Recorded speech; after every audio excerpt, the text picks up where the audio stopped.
আমি এসেছিলাম বই মেলা দেখতে। আলহামদুলিল্লাহ, এখানে প্রত্যেকটি স্টলেই উপচে পড়া পাঠকদের ভিড়, উৎসুক জনতার ভিড়, এমনকি ছোট ছোট শিশুরাও এখানে চলে এসেছে। যদিও আজকে শিশুদের জন্য আলাদা দিন নয়, তারপরে অনেকে তার পিতামাতার সাথে এখানে চলে এসেছে।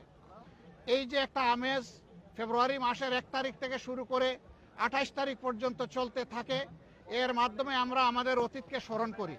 যে জাতি তাদের অতীত এবং ঐতিহ্যকে ধারণ করে, স্মরণ করে, সম্মান করে, সেই জাতি সামনের দিকে এগিয়ে যেতে পারে।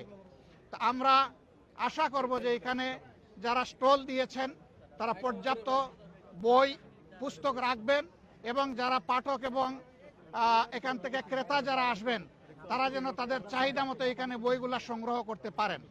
সর্বোপরি আমরা আশা করব অত্যন্ত শান্তি এবং শৃঙ্খলার ভিতর দিয়ে উৎসব মুখর পরিবেশে বাকি সময়টাও যেন 28 তারিখ পর্যন্ত এইভাবেই অতিবাহিত হয়, এবং পাঠককুল যেন তারা তৃপ্তি নিয়ে এখান থেকে তাদের চাহিদা এবং প্রাণের বইগুলা সংগ্রহ করতে পারেন।